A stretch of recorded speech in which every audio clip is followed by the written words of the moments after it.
Hi, everybody, and welcome to the season finale for the 2022 season of Off Track TV. Here at the Weed Sports Speedway Production Studios, along with Dan Kapuscinski, I'm the voice Shane Andrews, and Dan, it's bittersweet.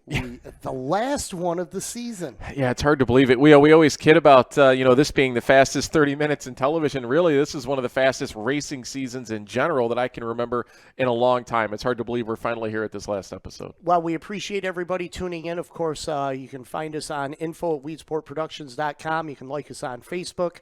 My Twitter handle, NYVoice13, and, of course, Dan's Twitter handle. Yep, at Dan_Kapuscinski.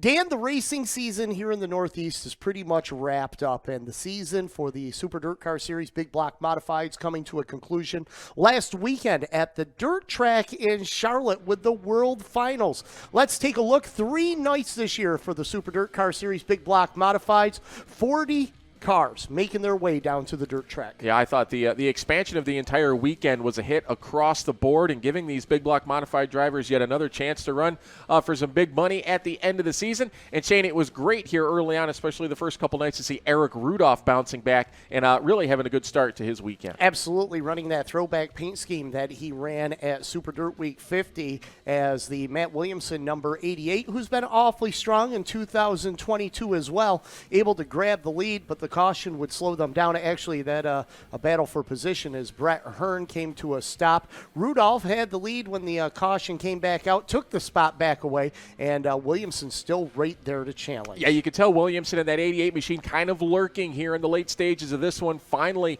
was able to find Rudolph a little bit vulnerable there, rolling to the outside in lap traffic, and was able to go on to get the first victory of the weekend. Money Matt Williamson picks up, as Dan said, first victory of the weekend, his second on the tour for 2022. This is the 37 of Big Block Modified rookie. It's only his 9th start behind the wheel of a Big Block. That is Matthew Desjardins out of Quebec, former Sportsman champion. Right, and he looked right at home in this Big Block Modified here, battling for the top spot in this one about halfway through the event with Super Matt Shepard. But as we will see as the laps continue to tick away here, Shepard will eventually run into issues, but it was awesome to see Desjardins running so well here to start this race. And you're not seeing double. That was his teammate, Paul St. Savor, running with him. Matt Shepard looked to have the field covered in that number 9S. Motor issues took his chances of victory away as he came to a stop. But the 37 of Desjardins holding off Tim Fuller, an impressive run. Yeah, it really was a great run. And like Fuller said in his post-race interview, Desjardins was running the exact perfect line from the middle to the top of the racetrack. No matter what Fuller threw at him, he could not find a lane on the bottom side. And Shane, what a victory lane celebration this was. Yes, it was. The first Quebec French-Canadian driver since Steve Poirier to pick up a win on the Super Dirt Car Series. Well, 3 nights in a row for the Big Block Modifieds. Matt Shepard, all he had to do was literally tie his shoes, and he was crowned the champion for the 9th time, looking for a little bit of redemption from night number 2. Here we see Max McLaughlin in that 8H, and Eric Rudolph running strong again with that 25. Yeah, absolutely. McLaughlin really rolling the bottom here very well in that 8H machine. The racetrack a little bit different here on night 3 than it had been previously, a little more burned off through the middle there as we see Matt Shepard starting to try to pick his way through the field on the low side. As he goes after the Rudolph number 25, Billy Decker in that number 91, throw Demetrius Drelos in that 111, and the 4-star of Parego into the mix, but big plume of smoke out of that number 9S. A tough night for Matt Shepard, an overall tough weekend. Yeah, but we had talked about it all year, the string of luck and fantastic finishes that he had all season put him in the driver's seat to win the championship basically just by showing up. So if you're going to have bad luck, I guess this is the time to have it. Well, he already had the points title wrapped up, so at this point it was money in the pocket and pride as the racing continues. Matt Williamson and Max McLaughlin, a little bit of an elbow right there, get him up the hill. Is the number 88 of Money Matt takes the spot away as the caution lights come out. Yeah, sometimes a little elbow grease involved there, and especially when the track becomes bottom dependent. But Demetrius Drelos had a fantastic weekend as well. That car was literally on rails trying to find his way by here, the 8H of Max McLaughlin. Had 3 top 5 finishes on the weekend, did double D in that 111 machine. Max McLaughlin would have a top 3, but guess what? Money Matt bookends the weekend and keeps the dollars in Canada. Canadian sweep down at the World Finals. That's right, $15,000 in his pocket for that victory. We've talked about it year after year. The end of the season when the money's on the line, Matt Williamson always finds a way to find himself towards the front. Remarkably, Shane, with Shepard's bad luck, the points deficit at the end was only 83 markers. Obviously, as you said, the championship already wrapped up coming in, but Matt Williamson made it look a little bit closer than it really was there. Yeah, he did. And, Matt Williamson was coming off a big $20,000 payday at Port Royal Speedway the weekend before, so he had a little bit of momentum. And, we talk about Matt Shepard, his ninth win on the Super Dirt Car Series, his ninth title on the Super Dirt Car Series Tour. Very impressive number. 15 top 10s and 19 starts, 7 of them wins. So that's really, and what really made the difference was the points that are awarded for time trials and heat races. Matt Shepard was consistently in the top 3 all season long in the heat races. Yep, you start your night off right. On 9 times out of 10, you're going to end it pretty well. And Shepard, if we go back and look through the standings and those wins coming in the middle of the summer, that's when he outlasts people. Yeah. When the weekly racing really starts to build up and you're into that summer and late summer grind, he just keeps knocking out those top 10s, putting himself up front, and it worked out for him once again here in 2022. Matt Williamson, second in points. Jimmy Phelps finishes third. Max McLaughlin, his teammate, fourth. And how about Peter Britton coming home with a top 5 in points? And, this isn't the first time, and we got to talk about the season that Matt Shepard had overall as a body of work. 41 wins on 2022. It's not the first time he's had over 40 wins, and he's not the first driver to do it. But what makes it so spectacular is the money races that he won that paid $20,000+ to win. Yeah, literally all of the big shows, it feels like Matt Shepard stepped up in a big way and was able to cash in on those races, and sometimes by pure domination, other times by, a little luck falling his way. A statistic came out today, though, Shane, we were talking about it earlier. For the 2022 season, Shepard has already earned over $700,000 in 96 races and a big block modified. It's incredible. It is. We've heard about it more and more from people all across sprint car racing, late models, modifieds. This is the time to be a dirt racer. This is the time to be in short track racing, and those numbers go to prove it. And something? It's something that we might not see again for a while. The dominance that he has had. And you have to tip your hat to him. Absolutely. Whether you're a fan of him or not, you have to appreciate what we have witnessed as fans this year. We've seen this before. Bob McCready won 40 races. Billy Decker's done it. Alan Johnson's done it. Brett Hearn was synonymous for doing it. But what has magnified it again was the money that was won. We have more bigger paying races now for modifieds than we had. Yep. And we watched history being made really this year. Yeah, and I always like to compare it to or talk about also, the parity that we have in the division these days, the availability for everybody to have, in theory, what Matt Shepard has, and then what he is able to do to outdistance himself from the rest. It's just remarkable to see that consistency. Sure is. It's been an impressive season on the Super Dirt Car Series. Our congratulations to Matt Shepard. He'll be crowned the champion next weekend at the Dirt Car Northeast Banquet. Just an impressive run. I'm actually running out of questions. This will be the 9th time that I've interviewed him at the banquet as the champion. I don't know what to talk about anymore. I mean, it's funny you mentioned that. I was at home watching the races. I had work commitments, so I could not be at Charlotte this year, but I was thinking the same thing. Man, if I had to interview Shepard up there on that stage again, it's kind of like deja vu over and over again. But, there's always a different tale to every championship, and he's so gracious when it comes to that and talking about it at the end of the season, especially. He knows the work that goes in, and I think the respect level that he's gaining from people across the motorsports realm now. Absolutely, and that's not just here in the Northeast, but that's also nationwide, right? Oh, boy, we are just getting started here on this edition, the final one for 2022 of Off Track TV. When we return, Dan and I are going to take a little stroll down victory lane when we come back.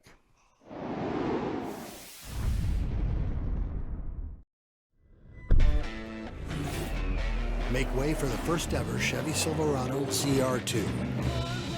With Multimatic shocks, rugged 33-inch tires, and front and rear electronic locking differentials. Dude, this is awesome, but we should get back to work.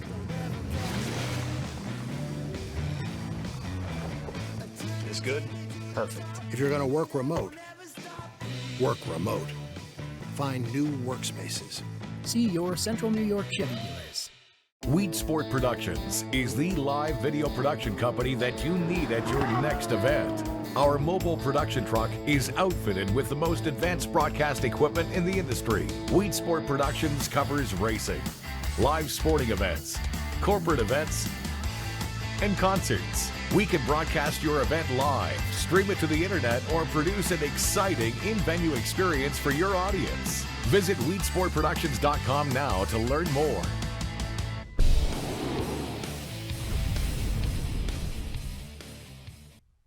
Welcome back to Off Track TV. Shane Andrews, Dan Kapuscinski, waxing poetic here on a final episode of 2022. And you know, Dan, you and I have been in the studio for a couple years now, and we've come up with this game, I guess, or we try to see into the future and make some predictions on what's going to happen or who's going to win. And, well, we try to talk about what we think we know. Right. Try to pretend we know what we're talking about. Exactly. I'm a little nervous to see where this is going to go.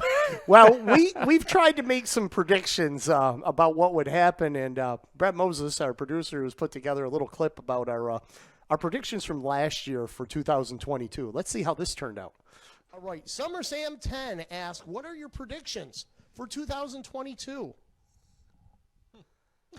Well, in terms of the Super Dirt Car Series, I'm going to see Chris Heil finally get his first Super Dirt Car Series win. I'm going to see that. Yep. That's definitely one for me. But in terms of a champion, boy, you know, it's kind of hard to say. I'm gonna see that. I'm gonna look for Peter Britton, I think, to finally get that notch up and maybe dethrone Super Matt. Well, if I had to predict anything for 2022, I'm going to say my taxes will continue to go higher, gas prices will still be through the roof, and racing will once again be in full form and thrive in Central New York. For sure. Once again in 2022. But if conventional wisdom tells me it's somebody with the last name or the first name of Matt, because that's the champions that we've seen for the last 8 years, that and is true. Matt Shepard could possibly be that 9th series championship true, in for sure. 2022. You got me there, Shane. Chris Heil didn't even run the series. I was right on all four of my predictions. You nailed it. My taxes But went up. give me some credit. I was trying to not go the Matt Shepard route. You did, yes. You know, but I was still right about my taxes, gas prices, and racing was great. That is true. You know, that is true. And okay, yes, I did pick the obvious. You know, I picked the obvious, but you look back at the 2022 season, and yes, we said Matt Shepard was going to be the champion. But I want to remind everybody, we do have a champion on this set, Danny Kaye. Once again. We didn't predict that back. necessarily. No. But we can't predict it for 2023 because you've got other opportunities. But you still could pull off a championship. Yeah, you never know. We'll see. I'm looking forward to that already. I'm also looking forward to see what else I screwed up in these these predictions. Well, not only did we try to make ourselves look good by predicting the future in 2022, while we were in 2022, we also tried to make some predictions again. Let's see what we did. Who's going to be the Super Dirt Series champion in 2022? I'm going to go right back to Matt Williamson. I think Matt Williamson will come through. I'm going to go out on a limb, and I'm going to say it's going to be Peter Britton. Brett Drake wants to know, will Chris Heil win on the Super Dirt Car Series Tour this year? Well, I would say that that's a pretty safe bet. I agree. Sarah Cole wants to know, who do you guys pick for the Elite Short Track Super Series race this weekend at Orange County? Anthony Perigo. That's a very good pick. I'll stick with Ryan Godown. Superman has no kryptonite at Orange County Fair Speedway. $25,000 to Matt Shepard. Is this the year someone besides Matt Shepard wins the title? Max McLaughlin's going to be tough to beat in the long run. I'm not going to step out on that branch yet. I'm a little heavy for that branch right now. Who do you guys think is going to be the points titleist for the Super Dirt Series at the end of the season? Matt Shepard. Matt Shepard. That's my guess. It took me that long to get around to it. Chris Heil, if you are watching, you do not know how big of fans that both Dan and I are of the Heil driver. I mean, I had all my eggs in that basket. You did. You did. You were going to battle on that hill. Darn. You know, again, we can guess and try to predict. Conventional wisdom, it doesn't matter. it all comes down to what happens on the racetrack. Yeah. Who's having the best luck? Who's got the equipment that's staying together and everything? And listen, we talked about Mad Max. We talked about Peter Britton. Respectively, they finished 4th and 5th in points. Yeah, and like we talked about, and one of the arguably one of the tougher seasons top to bottom for the Supercar Series. Look at all the drivers that had top 5 finishes. The top 4 drivers in points all secured main event wins. So they were running hard. They were doing the best they could. Peter Britton, really, I think if it weren't for the slow start to his season, he really came back in a big way in the second half of the year. He sure did. We've tried making racing predictions. Maybe we ought to try something else. How about this? Who do you predict is going to win the Super Bowl? I'm going to go with who do I predict is going to win the NFC East? The Dallas Cowboys. Philadelphia Eagles, Oh, probably. my goodness. And that's coming from a Giants fan. I know. I thought for sure about the Super Bowl you'd throw out Buffalo. Well, that all depends on Josh's elbow. I see. Okay. Yes, and that's not Josh Becker. Right, exactly. So as you can see, we're not that good at making predictions. Right, However, right. we do have a good time with it. One thing that I think we can predict for 2023, Dan, is the fact that, again, big block modified racing is thriving Absolutely. in the Northeast. Yeah, there's no doubt about that. I'm very excited to see, how all the scheduling is going to play out for the next year. I think we're only going to see this momentum snowball into an even bigger 2023 season. And big block modifieds are still racing right now. In fact, tonight, they got the Cajun Swing going on for the Short Track Super Series. Just the fact that we can see big block modified racing now from February through almost the end of November is just a testament to not only modified racing across the country, but the teams, drivers, fans, and most importantly, the sponsors that help make it all happen. And I think I wouldn't be surprised in 2023 if we saw a few more big money races getting put out on the line as well, seeing some of the purses start to increase a little bit more. Yeah, I think so as well. You're seeing it across the board. The Case World of Outlaws late model series put their schedule out today. A lot of big money races on there, an increase from last year. I think we're only going to see it across the board. Like we said, dirt track racing is in one of the best positions it has ever been in its history, and now's the time to take advantage. Well, we're out of the pandemic, or at least we're out of that portion anyways, but there's still a lot of ancillary effects that we are going to feel into 2023, and we did touch base on some of that here in 2022. When we return, we're going to take a look back at some of our guests that we had here, a very diverse group, drivers, sponsors, promoters, and of course, some of the suppliers that had an effect, all in racing this year. When we come back to Off Track TV.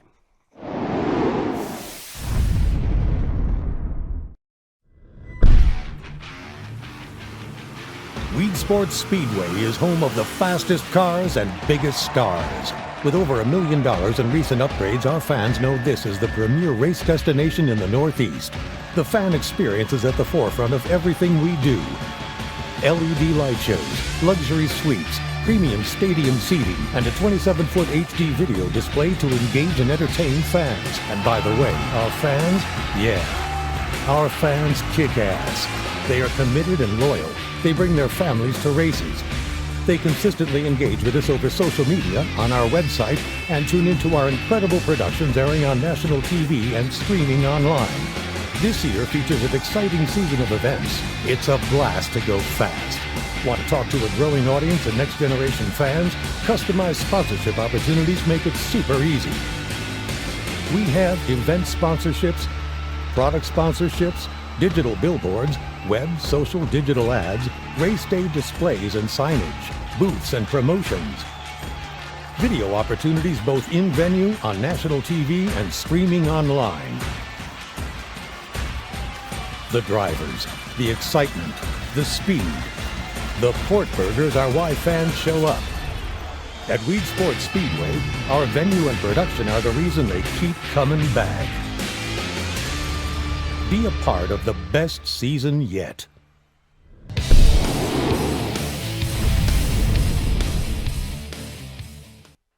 Welcome back to Off Track TV here at the Weed Sports Speedway Studios in Weedsport, New York.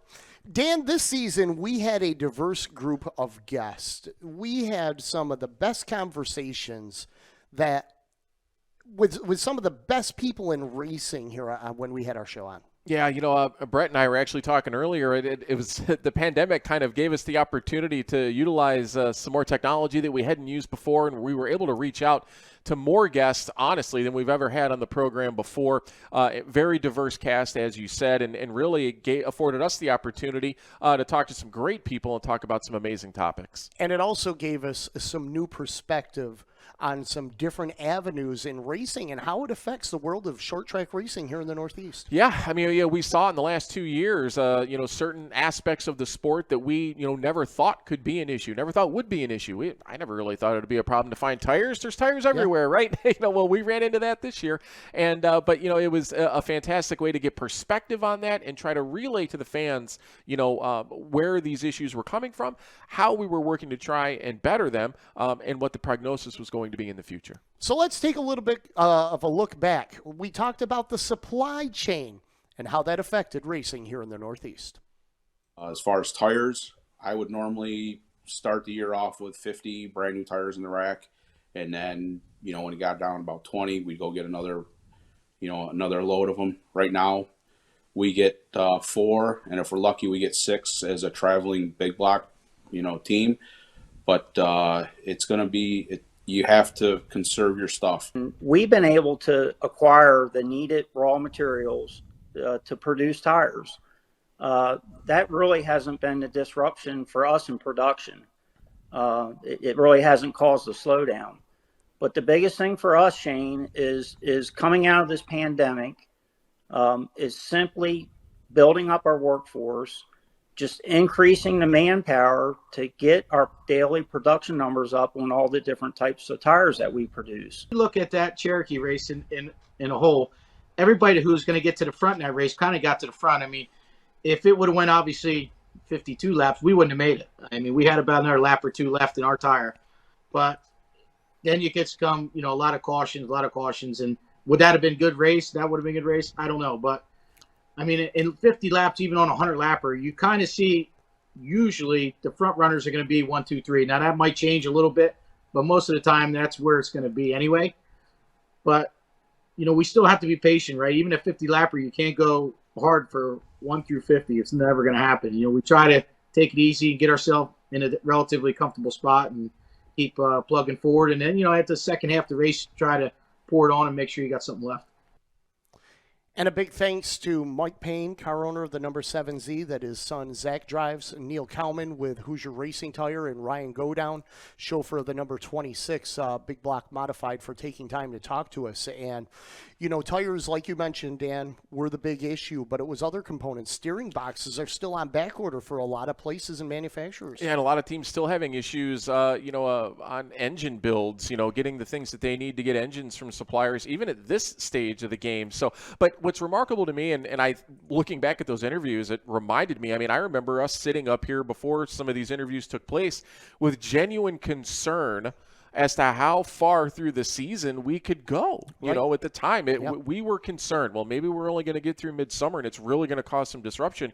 But at the end of the day, everybody pooled their resources. Everybody did what they needed to. And as we keep saying, we ended up on top of one of the best seasons of dirt track racing we've seen in a long time. And the car count stayed consistent. Absolutely. Didn't matter if it was the Super Dirt Car Series or the Short Track Super Series or even your regular Saturday, Friday, Saturday, Sunday track. The car count stayed consistent. So we saw a little bit of a break in the supply chain, but Neil touched on something, was getting people to come back to work, to be able to produce those products that we need from the raw materials that they were able to get.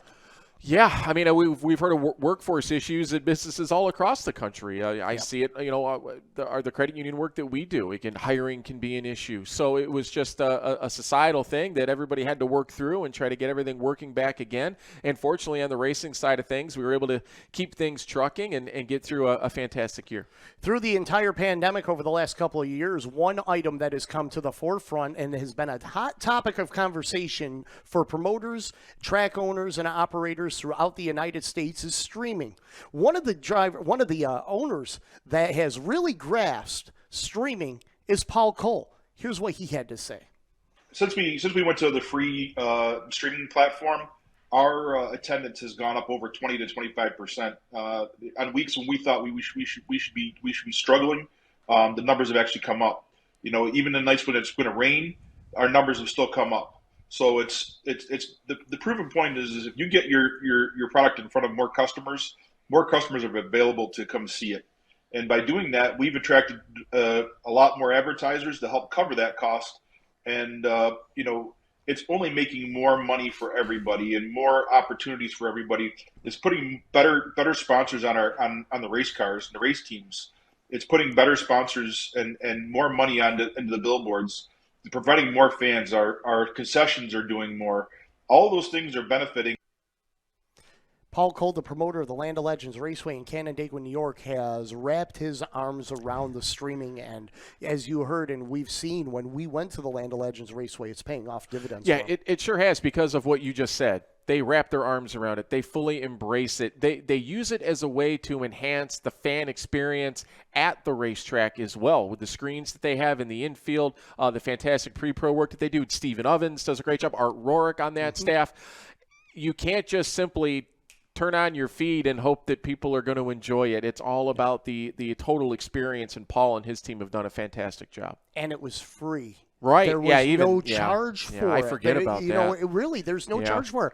I didn't go to Canandaigua or Land of Legends on a regular basis. I sat at home and I watched it. Yeah. Obviously, I could go there, but watching it at home in the comfort of my home, they put on a great show. I'm one of those people that will support those sponsors. Yeah, and it comes a long way of just trying to put the product in front of people. Like Paul said, a group of friends and I made a trip to Port Royal Raceway last year just because we had seen it streamed live and said, man, that place is awesome. We got to go. So it's all a matter of just putting all the pieces together and making it work. And, of course, every now and then we'd bring in a driver that usually came off a win or had something going on to give us perspective. Jimmy Phelps, the promoter of the Weed Sports Speedway, happened to stop by one night and talk to Dan and I. It's in the best situation it's been since I started doing it. You hear the stories about, the purses haven't changed in 30 years, but I don't remember having this many races pay over $10,000 in my entire life. So I don't agree with that. Right.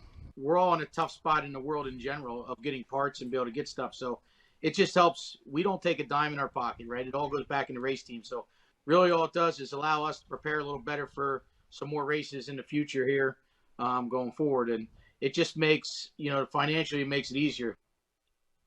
Both Ryan and Jimmy hitting on very good points. Jimmy started right out. He can't remember when he saw this many big paying races on a schedule. Yeah, and Jimmy, obviously a seasoned veteran of the division and dates back to the days that we all feel, were the heyday of modified racing. And to say that now, it's a testament to where we are. And, of course, Ryan saying, any money we win, what do? We put it right back in the race car. That's your investment. You got to spend money to make money, right? Yeah, there's no doubt about it. And that's, we talk about the earnings of a Matt Shepard and whoever else. It's just going to feed the fuel for what's still to come for these race teams. They live and breathe dirt track racing, and that's where it goes back to. And you know something? We live and breathe short track, dirt track, asphalt racing. It doesn't matter. And I'll tell you what, 2023, I look forward to it. I can't wait. I already missed not being at the track. I had a great time at the World Finals. I look forward to being on the microphone again. And Dan, I want to thank you for your insight and everything that you bring to this show. It's been a pleasure with you once again, putting it all together. Well, I think about this all the time. I owe a lot of it to you as well, Shane, because a lot of the work that we do together feeds off of what you're able to ask me and how we can work together on a lot of the things that we do. It makes me look a million times better. There's no doubt about that. So it's been a lot of fun. I'm already as well looking forward to 2023, seeing the schedule, trying to pin everything in that I have going on. But every bit of dirt track racing I can be at next year is going to be something I'm going to look forward to. Our congratulations to all the series champions and all the track champions, no matter what division you ran, where you ran across the United States. Congratulations on a job well done in 2022. Yeah, absolutely. It's a grind. There's no doubt about it. Just getting through the season for some teams is an accomplishment. And we also have to thank Al Hankey, Jimmy Phelps, Betsy Angelone for allowing us to do this here at the Weed Sports Speedway. And, of course, the guys behind the scene, Brett Moses, Art Rorick, and Don Beauchamp. Thanks, guys, for making us look and sound good. Absolutely. It's been quite a ride. It sure has, and we look forward to doing it again in 2023. For everybody here with Off Track TV, for Dan Kapuscinski, my name is The Voice, Shane Andrews, saying thank you for joining us, and we'll see you at the races.